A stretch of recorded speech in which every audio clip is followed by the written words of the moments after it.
নাজিৰা পৌৰসভাৰ ৭ আৰু ৮ নং ৱাৰ্ডৰ অন্তৰ্গত আমোলাপট্টিৰ দৃশ্য।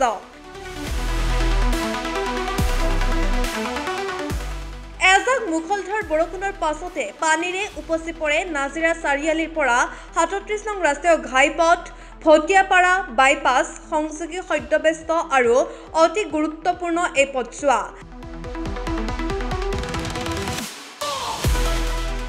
সৃষ্টি হয় এক কৰ্দত্যময় পৰিৱেশৰ। বাঘিৰে ৰংচুঙীয়া ভিতৰি কোৱা ভাতুৰি এই কথাষাৰকে যেন প্ৰতিপন্ন কৰিবলৈ উঠি পৰি লাগিছে ৰাজ্যৰ ব্যাগম গড়কাপ্তানি বিভাগ। উন্নয়নৰ বাবে অহা কোটি কোটি টকা সৌন্দৰ্য বৰ্ধনৰ নামত খৰচ কৰা হৈছে বুলিও দেখিলে আপুনি অনুমান কৰিব পাৰিব।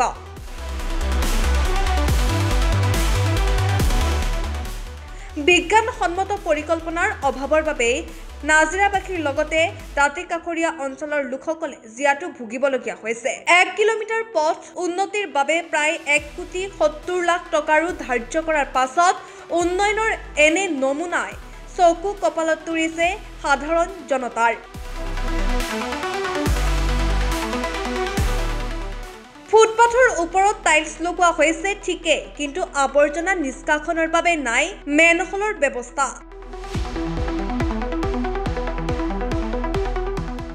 আজি নাজিৰা সমষ্টিৰ বিধায়ক তথা বিৰোধী দলপতি দেৱব্ৰত শইকীয়াই উক্ত পথছোৱা পৰিদৰ্শন কৰে আৰু বিভাগীয় বিষয়াৰ লগত কৰ্মৰ অগ্ৰগতিৰ খতিয়ান লয়। আমাৰ ১৯০৯ চন মানতে নাজিৰা নগৰ স্থাপন হৈছিল ব্ৰিটিছৰ সময়ত, কাৰণ ইয়াতে আমাৰ প্ৰথম চাহ কোম্পানী ভাৰতবৰ্ষৰ অসম চাহ কোম্পানীৰ মুখ্যালয় আছিল। তাৰ পৰৱৰ্তী সময়ত ইয়াতে তেল আৰু প্ৰাকৃতিক গেছ আয়োগৰো মুখ্যালয় হ'ল। এই চহৰত বহুত সমস্যা আছে আৰু চৰকাৰে যথেষ্ট পুঁজিও আবণ্টন কৰিছে, কিন্তু যি পুঁজি আবণ্টন হয় সেই পুঁজিৰ কামসমূহ ৰূপায়ণত যথেষ্ট লেহেম দেখা গৈছে আৰু গোটেই সামাজিক মাধ্যমত কথাবিলাক ওলাই আছে। দুদিনমান আগত বজাৰৰ সন্মুখৰ ঠিকাদাৰে শিল বালি পেলাই এটা নষ্ট পৰিৱেশ কৰিলে বুলি গোটেই বিতৰ্ক হ'ল। তাৰ আগতেই আগৰ কংগ্ৰেছৰ সময়ৰ যিখন পৌৰসভা আছিলে সেই সময়ত বজাৰৰ ওপৰত কেইটামান ঘৰ বনাই দিছিল, সেইখিনি কমপ্লিট কৰিলে বহুত নিবনুৱাই তাতে সংস্থাপন পালে হয়, সেইখিনিও কৰা নহ'ল। এতিয়া আমাক গৌৰৱ পথ বুলি আজি ২ বছৰ আগত নাজিৰা নগৰ শিমলুগুৰি নগৰত 2টা ৰাস্তা খুব উন্নত মানৰ কৰিব দিছিল। সেই গৌৰৱ পথৰ আজি মই ফুটপাথ বনোৱাও চাব আহিলোঁ। ফুটপাথখিনি বা কামখিনি কৰিছে গড়কাপ্তানি বিভাগে আৰু পৰৱৰ্তী সময়ত এইখিনি কাম আমাৰ নাজিৰা ৰাইজৰ কাৰণে পৌৰসভাই মেইনটেইন কৰিব লাগিব। কিন্তু ইয়াত দেখা পাইছোঁ যে কোনোবা জাবৰ জোঁথৰ যদি প্ৰায় আধা কিলোমিটাৰতকৈ বেছি অংশ যদি কিবা এটা ড্ৰেইনত কিবা এটা সোমাই থাকে, সেইটো চাফা কৰা কোনো উপায় নাই, কোনো মানে মাজে মাজে ফুটা দিয়া নাই। আৰু তাৰ ফলত যে এইটোৱে ভৱিষ্যতে যে বিপদ নকৰিব নগৰবাসীক, এইটো মই ক'ব নোৱাৰোঁ। সেই গতিকে আজি মই আমাৰ পৌৰসভাৰ এক্সিকিউটিভ অফিচাৰ ইঞ্জিনিয়াৰক মাতিছিলোঁ আৰু শিৱসাগৰত এজন আমাৰ বিভাগৰ ডেপুটি ডাইৰেক্টৰ থাকে, তেখেতকো মই আহিবলৈ কৈছোঁ আৰু চাই পেলাই যিবিলাক ভুলকৈ হৈছে কামখিনি শুদ্ধ কৰক। আৰু প্ৰায় আজি পৰা 10 বছৰমান আগতে কিনি মই বিধায়ক হৈ থাকোঁতে ইয়াৰ কাৰণে চিটি ডেভেলপমেণ্ট প্লেন বুলি এটা প্লেন বনাইছিলোঁ।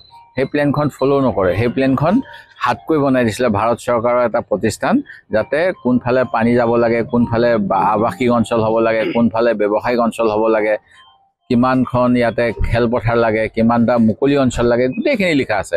সেইখিনি নকৰি পেলাই নিজৰ ৱাৰ্ড মেম্বাৰ চেয়াৰমেনে মতালি কৰে, তেওঁলোকৰ ৰাজনৈতিক প্ৰভুবিলাকে মতালি কৰি যাক যি লাগে, যাৰ ঘৰৰ মুখত যি অসুবিধা সেইটো ঠিক কৰি দিয়ে। তাৰ ফলত সাধাৰণ নাগৰিক ভুক্তভোগী হয়। সেই গতিকে এই গোটেই কথাবিলাক আজি মই তেওঁলোকক চাবলৈ কৈছোঁ। আমাৰ এখন নগৰত হস্পিটেল আছে, তাতে পুঁজি আহে যে যিটো টাইড আনটাইড ফাণ্ড বুলি টাউন কমিটিলে। নগৰত থকা হস্পিটেলখন ভাল কৰিব পাৰে, তেওঁলোকে নগৰত থকা স্কুলকেইখন ভাল কৰিব পাৰে, যিকেইখন পাৰ্ক আছে 2-3খন পাৰ্ক আছে, পাৰ্ককেইখনো তেওঁলোকে ধুনীয়াকৈ মেইনটেইন কৰিব পাৰে। এই গোটেইবিলাকৰ কাৰণে পুঁজি দিয়া স্বত্তেও তেওঁলোকে পুঁজিবিলাকে দি এতিয়া মই শুনা পাইছোঁ নিজৰ বোলে বহিবলৈ যিটো ঐতিহ্যমণ্ডিত ঘৰ, ব্ৰিটিছৰ দিনৰ ঘৰ, সেইটো তেওঁলোকে ৰিপেয়াৰ কৰি ল'ব পাৰে। সেইটো নাই কৰা, এটা হেৰিটেজ বিল্ডিং মানুহে চাবলৈ আহিলে হয়, সেইটোও নকৰে। তেওঁলোকে এতিয়া বোলে তাতে ডাঙৰ 2-3 মহলীয়া ঘৰ বনাই আছে বুলি শুনিছোঁ, আৰু বোলে অকল ঘৰ বনোৱা যাতে ঠিকাদাৰক মানে কমিশ্যন খাব পাৰে, এইটোৱে চলি আছে বুলি শুনা পাইছোঁ। সেই গতিকে মই তেওঁলোকক কৈছোঁ আপোনালোকে ভালকৈ কামখিনি কৰক। আৰু মই এজন সদস্য নগৰ সমিতিৰ, মই বিধায়ক হিচাপে মোৰ সদস্য।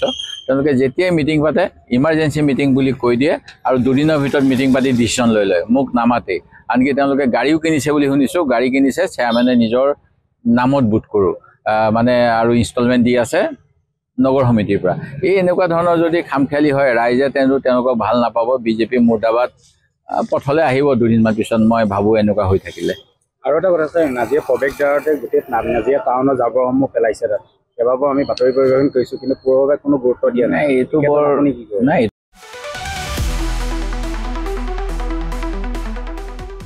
গেলেকীৰ পৰা ৱাৰ্কিত আলী ৰিপৰ্ট, ৰিপাব্লিক এনি।